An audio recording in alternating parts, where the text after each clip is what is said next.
Hi everyone, Nikki here for week 2 of bite-sized blogging tips for business. This week I'm going to talk to you about how to blog for your business.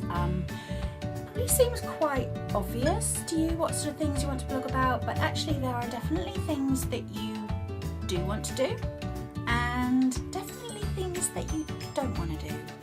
So without further ado, I'm just going to dive straight in and get started.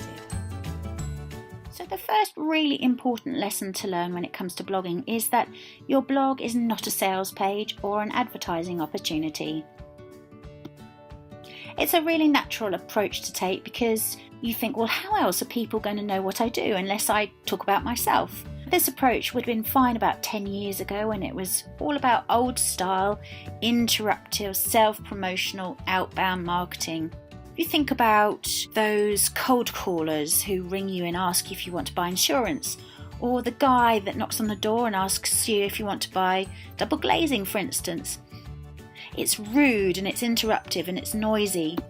So remember that blogging is not all about self-promotion. These days, marketing is more about attraction, how to entice and pull your customers towards you, and that's called inbound marketing. People are so information savvy these days, and it's all because of the internet. They have information at their fingertips, and because of that, they don't need to be told what to buy, and people don't like being sold to. What customers still need, though, is information to help them with their buying decisions. So they're looking to you for answers to questions and solutions to their problems. And this is where your business blog comes in. So the first thing you need to do is, on a piece of paper, jot down exactly who your customers or clients are. They're often referred to as ideal customers or buying personas. There might be several different kinds of buying personas, so sit down and make a list of who they are and what sort of information they might be looking for from your blog. As an example, let's say you sell shoes. You'll have lots of different people, customers, buying personas coming through your doors. So you might have a customer who we can call Trendy Wendy, who's a young woman in her early 20s who's looking for all the latest fashionable shoes. And what about Sally, the yummy mummy, who's looking for the best shoes for her children? And don't forget Pam and Brian, the retired couple in their mid-70s who need easy-to-wear, comfortable shoes. So once you have in mind exactly who your ideal customers are, it's time to figure out the sort of information they might be searching for. And this is exactly what your blog will provide. By providing information that your customers want to read, you'll first of all attract customers. Then you'll generate a sense of trust in your brand. And you'll also impress prospective customers with your expertise. And that's the sort of thing that will make them come back again and again to your business.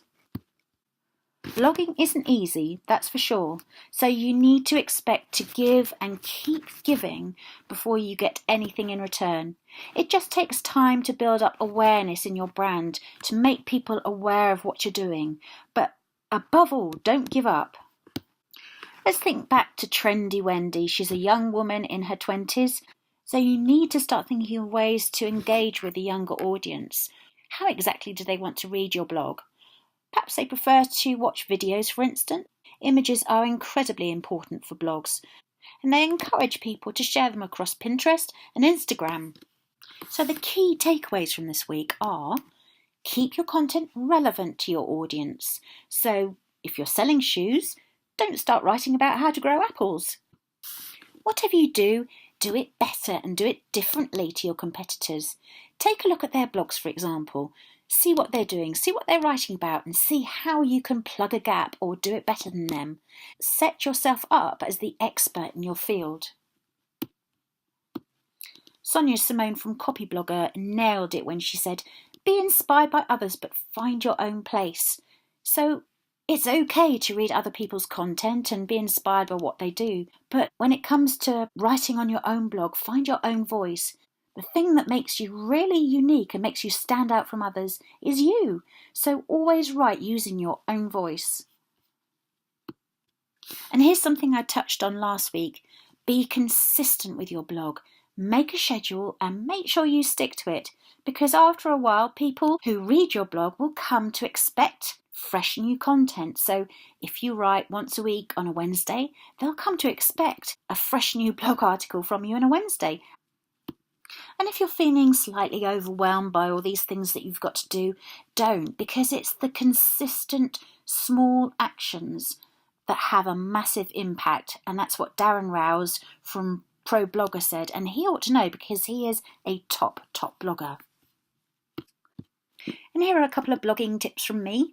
Carry a notepad and pen around with you, because I don't know about you, but I always come up with the best ideas when I'm just drifting off to sleep or I'm sitting on a train. So make sure you've got somewhere and something to jot down your ideas. And think about using something like Evernote that you can copy and paste website links. You might need to refer back to them to jog your memory, or you might need to refer to them in your blog. Here's another really fantastic app that I always use, and that's called Pocket. You can easily save articles that you want to refer back to another time or just reread. And this is something I talked about earlier, was to include one optimized image for each blog post. And that's because people like to share them across social media platforms like Pinterest and Instagram. If you want to dive a little bit deeper, I'd really recommend that you look up the following people on the internet. There's Jeff Bullas. He is a first-class blogger, and I bought his book called Blogging the Smart Way. I'll actually give you the link, as usual, in my own blog, because his book is available on Amazon, but I think it's only available in the States, so I'll give you the link anyway. Then there's Brian Clark from Copy Blogger. He is incredibly inspirational when it comes to blogging. And also the Pro Blogger community. I'd really recommend that you look them up. And here's a little free gift from me this week. I've made you a blogging schedule, so if you go over to the link in my blog, then you can download your own copy. I'll provide you with all the links to references and downloadables in my own blog, so just click back there. And you can download an entire set of slides from SlideShare just to remind you of what we covered.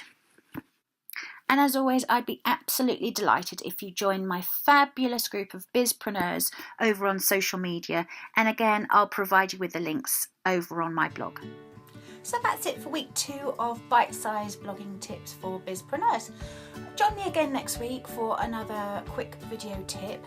If there's anything that you want me to cover off, if there's anything at all that you're stuck with or you have a problem with, just let me know. Either send me an email or get in touch with me on social media.